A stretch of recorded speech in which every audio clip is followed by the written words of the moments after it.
네, 안녕하세요. 케이커 권종호입니다. 오늘은 파나소닉 X5 마크2 롱텀 리뷰입니다. 이 카메라 꽤 오래 쓴 것 같은데 상세한 스펙을 제외하고 이야기를 해볼 건데 그래도 할 얘기가 꽤나 많습니다. 바로 들어가 보시죠. 이 카메라의 디자인은 정말 마음에 드는 편인데 각진 디자인이랑 머리통 쭉 뻗은 거랑 마그네슘 합금 바디의 촉감, 그리고 빨간색 견장, 그리고 빨간색 레코딩 버튼, 이런 것들 이쁘지 않습니까? 그리고 무게는 배터리랑 SD카드 한 장 그리고 앞캡까지 포함하면 749g 정도 나오고요. 그립감은 이렇게 예쁘게 각지게 만든 것 치고는 상당히 괜찮은 편이며 손이 큰 편인 저에게 굉장히 잘 맞는 편이었고, 일반적인 여자 손 사이즈인 T1이 들어도 나쁘진 않다고 합니다. 조작감도 한번 살펴볼게요. 일단 5개의 다이얼을 가지고 있습니다. 미쳤죠? 참고로 캐논의 EOS R5가 3개의 다이얼을 가지고 있고 니콘 Z8은 2개의 다이얼을 가지고 있죠. 그리고 추가로 여기 AF 모드 다이얼 같은 느낌의 레버도 있거든요. 가운데 AF 영역 선택 버튼까지 넣어놔가지고 굉장히 사용하기가 편리합니다. 이 역시 알파5에도 없고 Z8에도 없습니다. 그래도 소니 알파1에는 있어요. 그러니까 출시가가 259만원짜리 파나소닉 S5 마크2는 출시가가 798만원인 소니 알파1 정도 되어야 넣어주는 다이얼의 개수와 기능들을 가지고 있습니다. 다른 카메라들이 문제인 건지 얘가 특출나게 뛰어난 건지 모르겠지만 아무튼 이런 구성들은 칭찬을 하지 않을 수가 없어요. 그 이외에도 8방향의 반응성 좋은 조이스틱에 각 버튼들은 적재적소에 잘 배치돼 있고 프린팅된 아이콘들도 매우 직관적이고 못생기지도 않았습니다. 버튼들마다 디테일하게 이렇게 이중으로 마감되어 있으며 상단의 버튼 3개는 디자인을 해치지 않으면서도 3개의 버튼의 촉감이 확실히 구분이 가게끔 디자인이 되어 있습니다. 근데 사소하다면 사소하지만 조작감에 있어서 꼭 고쳐졌으면 하는 문제점이 하나 있는데요. 바로 이 후면 다이얼이에요.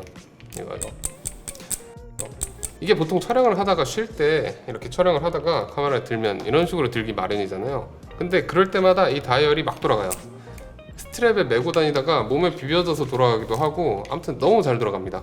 특히 핸드헬드 영상 촬영을 할 때 얘 때문에 C컵했던 적이 한두 번이 아니었는데요. 이게 완벽한 해결책도 없고 제가 유튜브나 인터넷을 뒤져가면서 찾은 2가지의 미봉책이 있는데, 우선 잠금 모드를 설정하는 건데요.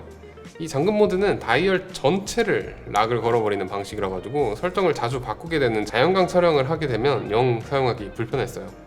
두 번째 방법은 싱크로 스캔을 활용하는 방법인데, 싱크로 스캔을 ON으로 바꿔놓으면 후면 다이얼을 돌려도 숫자가 급격하게 바뀌지 않아서 그나마 큰 타격 없이 촬영을 할 수가 있습니다. 하지만 역시 미묘하게 노출이 변하긴 하겠죠. 그리고 IO 포트들의 구성은 심플하고 아주 좋습니다. 풀사이즈의 HDMI 너무 좋고요. PD 충전 가능한 USB-C 포트 있고 마이크 잭, 헤드폰 잭도 있어서 구성은 만족스럽지만 포트가 스위블 액정 쪽으로 많이 가까워가지고 HDMI 같은 것들을 여기 연결하게 된다면 다른 카메라들에 비해서 유독 액정 틸트가 되지를 않습니다. HDMI에 걸리는 것만 제외하면 3인치의 184만 도트 스위블 LCD 스크린은 밝고 색감도 좋기 때문에 나쁘지 않은 편이고요. OLED 뷰파인더도 넓고 깨끗하고 아쉬울 거 없습니다. 더 비싼 상위 기종이랑 비교하는 것이 아니라면 전반적으로 이 정도 급의 카메라에서는 대부분 보시면 만족스러우실 거예요. 하지만 뷰파인더와 LCD를 오갈 때 반응이 꽤나 느립니다. LCD로 이렇게 촬영을 하다가 잘 안 보여서 뷰파인더를 이렇게 눈에 갖다 댔을 때 이게 뭐 다른 카메라들에 비해서 엄청 약간 0. 몇 초 정도 느린 것 같긴 한데 바로바로 화면이 뜨지 않아서 좀 답답함을 유발했어요. 근데 또 오해하면 안 되는 게 카메라가 전체적으로 모든 기능들이 다 느린 것은 아닙니다. 예를 들어 사진, 영상 모드 전환할 때라든가 뭐 메뉴 버튼 눌러가지고 메뉴 진입할 때라든가 영상 녹화 롤 버튼 누를 때라든가 뭐 이런 부분들은 또 전혀 느리지가 않아요. 카드 슬롯은 UHS-2를 지원하는 SD카드 슬롯이 2장 들어가고요. 순차 저장, 백업 저장, 사진, 영상, 분할 저장 3가지 기능을 다 지원하기 때문에 아쉬울 것이 없습니다. 배터리는 DMW BLK22 쓰고 작고 효율적이에요. 대략 4K 24p의 CPT 영상 촬영할 때 2시간 정도 촬영이 가능했고 사진은 6시간 정도 들고 다니면서 1000장 정도 찍었는데 배터리가 2칸 남는 정도였어요. 당연히 USB-C를 통한 충전도 가능하고 충전 중 촬영도 가능합니다. 파나소닉 S5 마크2는 2420만 화소의 풀프레임 센서를 탑재하고 있고요. 라이카와 함께 개발한 L 스퀘어 테크놀로지가 적용된 비너스 엔진이 탑재됐다고 합니다.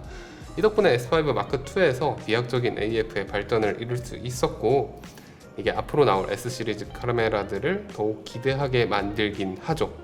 그럼 우선 사진 성능부터 한번 살펴볼게요.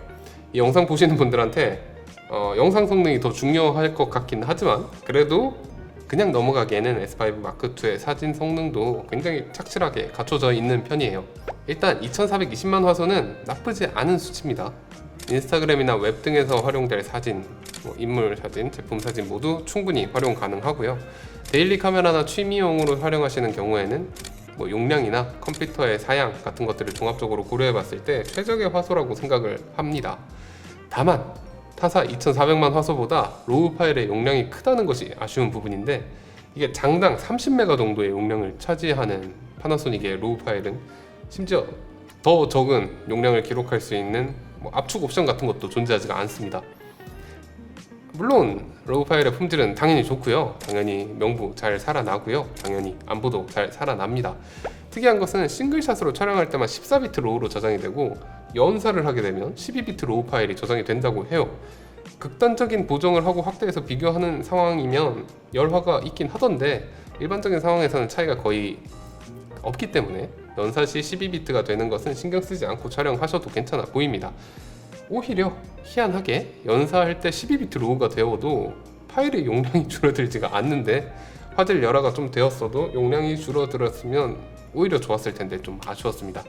연사는 좌측 견장 다이얼에 두 개의 연사 스타일을 할당할 수 있고요. 기계식 셔터에는 AFC 모드로 놓고 촬영을 했을 때 2연사, 5연사, 7연사가 가능하고 AFS 모드에서는 9연사도 가능합니다. 전자식 셔터에서는 AFC 모드랑 함께 무려 30연사까지 가능하긴 합니다. 굉장한 스펙이긴 한데 이 카메라는 리드아웃 스피드가 그닥 빠르진 않기 때문에 롤링 셔터 부작용이 꽤나 발생하는 편이라서 쉽게 활용하기는 좀 힘들었습니다.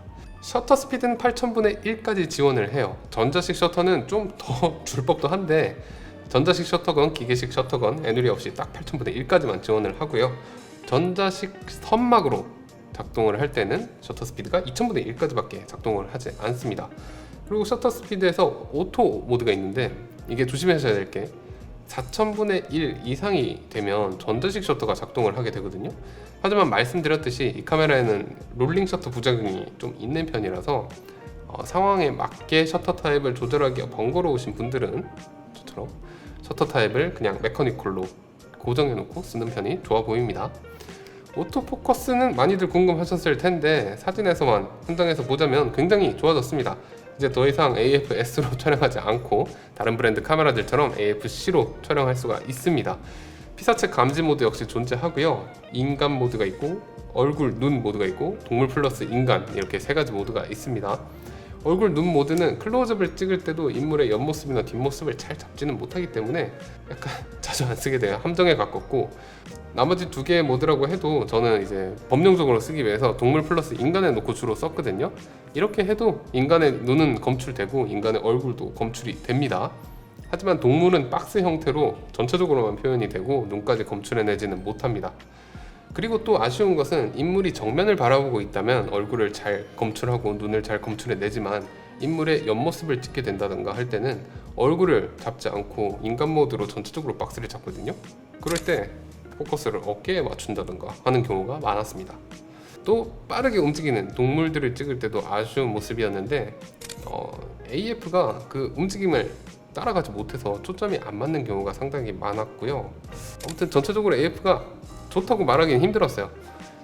사실 파나소닉 카메라에서 사진에 있어서 오토포커스보다 훨씬 더 고쳤으면 하는 부분이 있거든요. 이게 수동 모드로 사진 촬영을 할 때 보면 조리개나 sho속, ISO 같은 것들을 변경하게 되잖아요. 그럼 변경하면 뷰파인더나 LCD에 그 변경한 노출값에 맞춰가지고 표시가 되게 되는데 얘는 노출 변화값이 반영이 되지 않아요. 옛날에 DSLR 뷰파인더 쓰는 것처럼 노출계를 보면서 노출을 잡아야 됩니다. 그게 굉장히 불편하기 때문에 파나소닉 카메라로 사진을 찍으실 분들은 콘스탄트 보기를 ON으로 해주시고 효과에 들어가서 M모드 시 조리개 값, 셔터 스피드 값을 모두 적용한다고 설정을 해주셔야지 타사 브랜드의 미러리스 카메라로 사진 찍을 때처럼 찍으실 수가 있습니다. 도대체 왜 이러는지 모르겠지만 제발 이상한 고집 좀 버리고 타사 카메라들처럼 노출 직관적으로 확인할 수 있게 해주면 좋겠어요. 하지만 또 파나소닉의 JP 색감은 정말 좋습니다.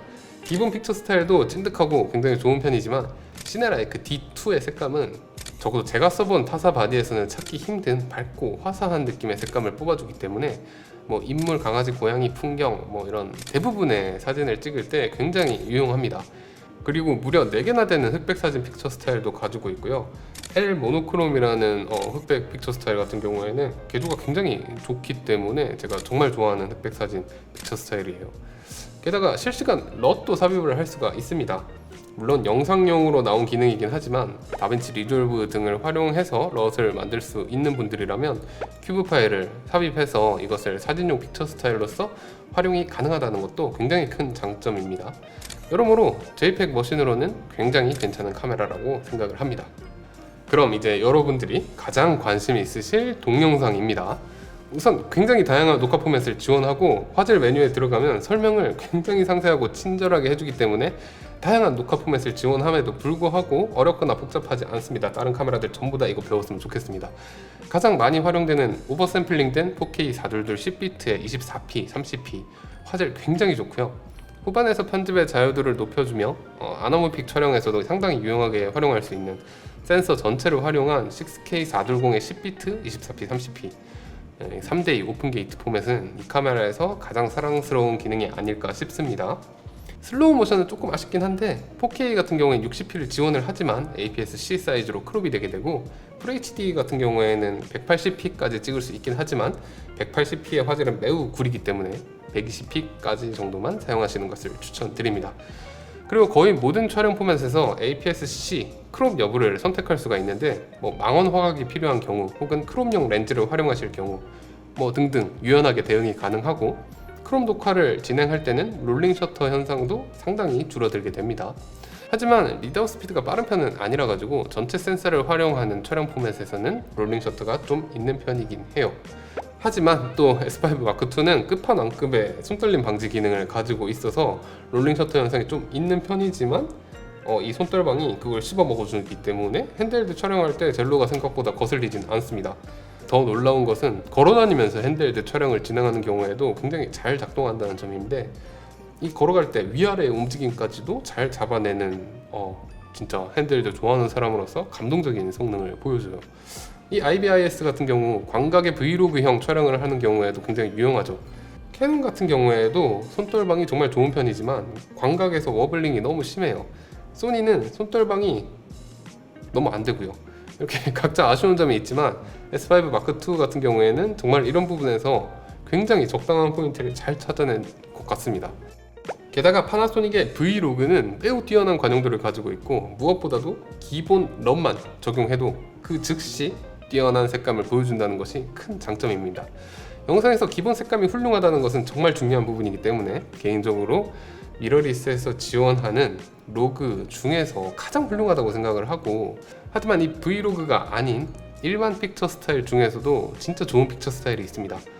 아까 JPEG 할 때도 좀 설명을 드렸지만 시네 D2랑 시네 V2예요. 시네 라이크. 하나는 화사하게, 하나는 찐득하게 색감 표현이 가능하고 정말로 90%의 상황에서는 이 두 가지의 픽처 스타일로 업무가 진행이 가능하더라고요. 실제로 시네 라이크 D2는 제가 클라이언트 분들한테 오늘 무슨 카메라로 찍는 거예요? 라는 말을 제일 많이 들었던 픽처 스타일이기도 합니다. 그리고 얘네들이 또 듀얼 ISO를 지원해요. 보통 오토로 놓고 쓰시겠지만 그래도 DR 뽕 뽑고 싶으신 분들은 브이로그 같은 경우에는 640이랑 4000, 그리고 시네 D2, V2 같은 경우에는 200이랑 1250이라는 것 체크하셔서 촬영하시면 좀 더 퀄리티 있는 촬영이 가능합니다. 그리고 파나소닉 미러리스의 특징인데 다양한 동영상 기능을 지원해요. 제브라, 히스토그램, 그리드, 전자수평계 당연히 지원하고요. 무려 크기랑 위치 조절이 가능한 웨이브폼과 정말 도움 많이 되는 스폿 노출계를 지원해줘요. 커스텀 가능한 화면비 마커랑 오버레이 표시와 같은 진짜 고급 필드 모니터들 정도 가야지 지원해주는 기능까지 다 들어가 있습니다. 아마 그런 기능 지원하는 모니터가 얘 바디랑 렌즈 합친 것보다 비쌀 거예요. 사운드도 좋아요. 인터페이스 너무 훌륭하고 리미터도 존재하고요. 게인도 2단계로 조절을 할 수 있습니다. 심지어 라인 입력도 가능하기 때문에 외부 레코더로 카메라의 사운드를 먹여서 고퀄의 사운드를 녹음할 수도 있어요. 또 있어요. 이 카메라는 펜을 가지고 있는데 무려 이렇게 지붕으로 잘 막아놔가지고 방진 방적이 가능하고 펜 소음은 거의 없는 수준이고 다양한 펜 옵션도 존재합니다. 평소에 꺼두다가 카메라 온도가 올라가면 펜이 돌기 시작하는 오토2 모드로 활용을 했는데 제가 발열이 뜨게 되면 펜 모드를 좀 더 센 걸로 바꿔가면서 테스트를 해봐야겠다 뭐 이렇게 생각을 하고 오토2로 시작을 했어요. 열 관리는 그냥 스탠다드로 설정해 놓은 상태로요, 하이가 아니라. 하지만 4K 422 10비트 정도의 녹화는 연속해서 배터리 4개를 쓰는 거의 뭐 7시간 8시간 하는 촬영을 진행했지만 발열 경고도 뜨지 않았고요. 6K 촬영 테스트를 할 때도 배터리가 다 떨어질 때까지 발열 경고가 뜨지 않았습니다. 굉장히 뜨거운 야외에서도 촬영을 진행한 적이 있지만 역시나 발열 경고 뜨지 않았고, 최소한 제가 써본 모든 미러리스 카메라 중에서 유일하게 발열에 대한 걱정 없이 촬영이 가능한 카메라가 아닌가 합니다. 이게 발열 경고라도 떴어야 제가 뭐 추가로 테스트를 해봤을 텐데 경고조차 뜬 적이 없어요. 뭐 노이즈 단계 조절이나 리얼타임 러스 삽입이나 타임코드 지원이나 셔터 앵글 지원 등 그런 다른 미러리스에서 아쉽다고 생각했던 대부분의 기능들을 지원하고요. 굳이 살짝 아쉬운 부분은 탈리 램프가 없다는 것과 폴스 컬러가 없다는 것 정도인데, 이 정도는 단점이라고 말하기 미안할 정도로 고급 영상 기능들을 모두 갖추고 있습니다. 자, 하지만 지금까지 너무 좋았죠? 이제 AF에 대해서 짧게 이야기해 보도록 하겠습니다. 유튜브에서 보면 앞뒤로 움직이는 테스트들을 많이 진행하더라고요. 근데 이 카메라가 또 앞뒤로 움직일 때, 사람이 앞뒤로 움직일 때는 포커스가 괜찮아요. 하지만 옆으로 고개를 돌리거나 각도가 좀 어긋나간다던가 뭐 그러기 시작하면 여지없이 포커스 잡기 힘들고요. 게다가 얼굴이 정면을 향해 있어도 자꾸 포커스가 왔다 갔다 하는 모습을 보여줍니다. 이 때문에 정적인 인터뷰나 유튜브 촬영 같은 경우 가만히 있는 거잖아요, 사람이. 이런 경우에도 얕은 심도로 AF를 활용해서 촬영을 하기 위해서는 반드시 AF 감도를 -3으로 고정시켜 놓고 촬영을 해야 했습니다. 하지만 이렇게 한다 하더라도 소니나 캐논처럼 안정적이지는 않았으며, 포커스가 간혹 이상한 데 가버리잖아요. 그러면 돌아오질 않아요. 아니면은 또 포커스 감도를 다시 올리고 나면은 포커스가 부들부들 떨린다든가 뭐 이런 문제들이 종종 발생을 하더라고요. 제가 외주 작업에서도 S5 마크2를 가지고 다니면서 오토포커스 써보려고 해봤지만 대부분 몇 번의 포커스 NG가 나고 결국은 수동 포커스를 활용하게 되는 경우가 많았습니다. 몇몇 영상들을 보면 S5 마크2의 오토포커스가 캐논급으로 올라왔다? 라고 하는 경우도 있던데, 제 생각엔 이건 보통 AF 테스트를 사람이 앞뒤로 왔다 갔다 하는 테스트를 하는 경우가 많아서 그런 것 같습니다. S5 마크2가 그런 상황에서 유독 강하거든요. 하지만 뮤직비디오, 단편영화, 인터뷰, 아이, 동물 등 이렇게 다양한 촬영을 해본 결과 S5 마크2의 동영상 AF는 알파7 마크3보다 확실히 아쉽고요. 캐논에서도 펌업이 되어서 충분히 좋아진 EOS R보다는 부족합니다. 이렇게 타사의 이전 세대 바디들과 비슷하거나 더 못한 AF를 가지고 있어요. 하지만 그때도 그런 AF로 촬영 잘 했잖아요. 수동 포커스랑 자동 포커스를 적절히 섞어서 사용할 줄 아신다면 충분히 현장에서도 써먹을 수 있는 수준으로 성장했다고 생각을 하고요. 소니나 캐논도 초창기 펌업으로 AF가 엄청나게 개선되었다는 것을 떠올려 보면 파나소닉에서 빠르게 캐논과 소니의 AF를 따라잡아 줄 것이라고 기대를 합니다. 타사의 다른 카메라들이랑 비교를 해보자면 비교할 만한 카메라가 캐논의 EOS R8 있을 거고 니콘 Z6 II 있을 것 같고요. 가격을 조금 높여서까지 생각을 해보면 EOS R6 Mark II, 소니 알파7 마크4까지도 같은 선상에서 볼 수 있을 것 같아요. 좀 오반가? 가격 차이 좀 많이 나는데? 이 중 Z6 II 같은 경우에는 제가 써보지 못했기 때문에 제외하고 말씀드리자면, 사진은 사실 경쟁 제품들이랑 비교해서 큰 메리트가 없습니다. 캐논의 R8이랑 R6 마크2는 빠른 리드아웃 스피드를 가지고 있어가지고 연사랑 AF가 훨씬 더 뛰어나다고 볼 수 있고, 소니의 알파7 마크4는 일단 화소부터 차이가 나고 AF는 뭐 말할 것도 없고요. 그리고 스튜디오 사진 촬영을 자주 하시는 분들은 캡처원 테더링이 안 된다는 점, 그리고 동조기의 선택의 폭도 굉장히 좁다는 편, 그것도 고려하셔야 될 거예요. 따라서 사진이 중요하신 분들이라면 S5 마크2보다는 가격이 좀 더 저렴한 EOS R8이나 아니면 좀 더 비싸게 돈을 쓸 수 있다 하시는 분들은 소니의 알파7 마크4를 추천드립니다. 하지만 영상 쪽에선 좀 더 미묘해요. 영상 쪽에선 업무용 유저랑 취미용 유저를 좀 나눠서 말씀을 드려야 될 것 같아요. 우선 업무용으로 활용하실 분들 생각해보면 캐논의 R8과 R6 마크2가 가지고 있는 논크롭 4K 60p가 필요한 경우 제외하면 제 생각 그 어떤 경쟁 카메라도 영상 쪽에서 S5 마크2보다 좋지 못합니다. 심지어 저는 FX3랑 비교를 한다 하더라도 고속 촬영이 필요 없다면 S5 마크 2 가져갈 것 같아요. 그만큼 발열 안정성이라든가 영상 관련 부가 기능들이라든가 브이로그의 환상적인 관용도, 색감, 그리고 훌륭한 오디오 인터페이스, 수많은 버튼들이랑 휠, 경쟁 모델 혹은 지금까지 나온 모든 미러리스 카메라들이랑 비교를 해봐도 업무용 영상 카메라로서는 탑티어라고 생각합니다. 하지만 취미 유저분들에게는 S5 마크 2의 빛나는 부분들이 굉장히 퇴색된다고 생각을 해요. 업무용에서는 그 무엇보다 고평가 받을 만한 안정성은 취미로 영상하시는 분들한테는 크게 와닿을 것 같지는 않고요. 고급 영상 기능들도 그렇게 자주 활용하게 될 것 같지 않습니다. 아이, 동물, 일상 이런 것들을 자주 찍으신다면 AF가 좋지 못하다는 건 너무 크게 다가오는 단점이 될 것 같고요. 저만 해도 일상에서 영상 촬영할 때 수동 포커스를 하고 영상에서 스팟 휘도 측정기를 쓰고 잘 안 그러거든요. 그냥 AF 모드로 놓고 그냥 찍지. 따라서 취미용으로 영상 카메라를 알아보시는 분들에게는 S5 마크 2의 환상적인 색감이 좀 아쉽긴 하지만 논크롭 4K 60p를 지원하고 좋은 AF를 가진 EOS R8을 좀 더 추천드립니다. 그리고 제가 유튜브 커뮤니티에 질문도 한번 요청드렸었는데 보면서 답변도 드리도록 하겠습니다. AF 성능 리뷰하면서도 언급했지만 타사 브랜드들이랑 비교하면 사진, 영상 양면에서 AF는 부족한 점이 많습니다. 일단 AF 잡는 스피드는 AF-S 모드일 땐 정말로 빨라요. 하지만 AF-C 모드일 땐 딜레이가 좀 있고 약간 느리다고 봐야 됩니다. 트래킹 모드의 지속력과 정확도는 나쁘지 않거든요. 근데 이 부분은 그냥 소니가 워낙 뛰어나가지고 이 카메라가 좋다고 말씀드리긴 힘들 것 같습니다.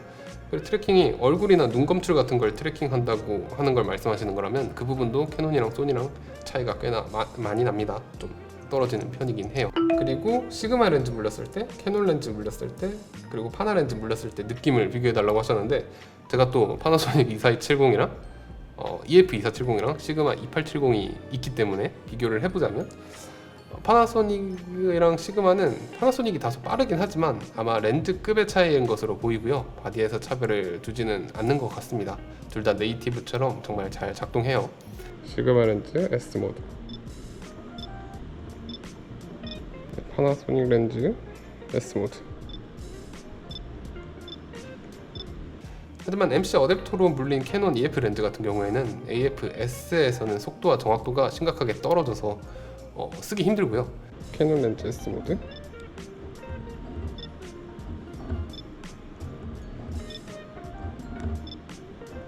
AF-C 모드에서 의외로 포커스 속도랑 정확도가 괜찮은데 이게 사진 촬영할 때 셔터를 누르면 셔터가 희한하게 찰칵 하고 천천히 작동하는 느낌입니다. 특이한 점?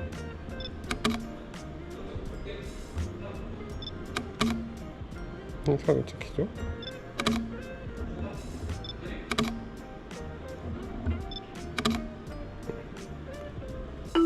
실제 사용하면서 느꼈던 현재 동급 타사 카메라보다 이거 하나만큼 좋았다라는 게 무엇인지 궁금하다고 해주셨는데 일단 압도적인 영상 관련 부가 기능들, 그리고 압도적인 안정성, 그런 건 몸값 2배 이상의 카메라들이랑 비교해도 훨씬 더 좋습니다. 워블링이 가장 궁금합니다. 일단 무게는 별 차이는 없고요. 젤로는 알파7 마크4랑 거의 비슷한 편인 것 같아요. 하지만 손떨방이 워낙 강력해서 그런가 핸드헬드시 워블링은 정말 잘 억제된 편이고 그래서 핸드헬드 할 때는 알파7 마크4보다 훨씬 좋습니다. 또 소니가 아닌 루믹스를 현업에서 얼마나 사용하는지, 협업에 문제가 없는지 궁금하다라고도 말씀을 주셨는데 현재 기준으로는 아무래도 협업 측면에선 소니가 압도적입니다. 그 어떤 브랜드보다. 그 다음에 색 보정 관용도 궁금합니다. S5 마크2의 10비트 소스 관용도 굉장히 좋습니다. 그리고 브이로그 촬영하신다면 브이로그 같은 경우에는 C로그3나 S로그3보다 더 관용도 좋다고 생각하고 일반 픽처 스타일에서도 시네 라이크 D2 같은 경우에는 다이나믹 레인지가 굉장히 풍부하기 때문에 보정 굉장히 잘 먹습니다. 그리고 사진 퀄리티도 궁금하다. 비슷한 가격에 타 바디와 비교해서요 라고 하셨는데 2400만 화소 정도의 풀프레임 미러리스들이랑 비교해보자면 다 비슷한 수준일 거라고 생각을 합니다. 다만 그 카메라들이랑 비교해서 AF-C가 좀 아쉽고 로우 용량도 좀 크고 그리고 동족이 까다롭고 테더링 호환성도 문제가 있기 때문에 사진 100%라면 S5 마크2보다 캐논, 니콘, 소니의 다른 옵션들이 더 매력적일 것 같습니다. 그리고 S5 마크 2 X랑 차이도 궁금하다라고 하셨지만 저도 아직 써보지 못해가지고 스펙표만 보고 파악한 차이점은 대충 오라이 지원하고 프로레스 HQ 지원하고 SSD 연결해서 녹화 가능하고 HDMI로 프로레스 로우 레코딩 가능하고 닌자5랑 스트리밍도 되고 무선 테더링이 되고 뭐 이 정도 기능이 추가된다고 하더라고요. 이 중에서 제가 좀 탐나거나 궁금한 부분은 오라이 녹화 그리고 무선 테더링 정도인데 저도 써보고 싶긴 하네요. 그리고 4K 60p 촬영 시에 크롭이 되는 것으로 알고 있는데 크롭에서 광각에서 표준까지 커버가 가능한 줌 렌즈가 있을까요? 라고 하셨는데 이거는 시그마에서 나온 1850 렌즈가 굉장히 좋은 크롭용 표준 줌 렌즈가 될 것으로 보입니다. 그다음 외부 모니터 사용 시 레이턴시가 어느 정도 될까요? 이거 테스트 해봤거든요. 외부 모니터 사용 시 레이턴시는 오디오 출력을 끄고 테스트를 했고요. 오디오 출력을 키면 너무 늘어져가지고 실제 시간과 카메라 사이에는 0.06에서 0.07초 차이 나고 카메라랑 모니터 사이에서는 0.06초에서 0.07초 정도 차이가 납니다. 따라서 최종 레이턴시는 대략 0.13 정도 차이가 난다고 보시면 될 것 같아요. 소니 알파7 마크4와 비교 부탁드립니다. 알파7 마크4가 일단 훨씬 비싸요. 그거는 차치하고 보면은 알파7 마크4랑 장단이 뚜렷해서 선택이 어려울 것 같지는 않아요.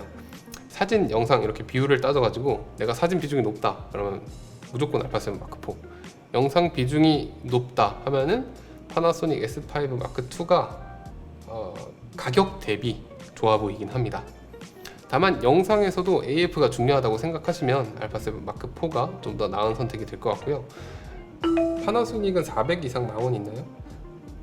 제가 알기로 400 이상 망원은 70200에 2배율 텔레컨버터 달아서 쓰는 방법이 하나 있고 이렇게 쓰면 화질이 나쁘지 않다고 하더라고요. 그리고 혹은 시그마에서 나온 60600이나 150600의 L 마운트 버전을 활용하는 방법이 있습니다. 타사처럼 고급 이제 400 단렌즈 망원은 없는 것으로 알고 있어요. GH6랑 영상 이미지 퀄리티 차이 또 궁금하다 하셨는데 GH6를 제가 안 써봐서 잘 모르겠습니다.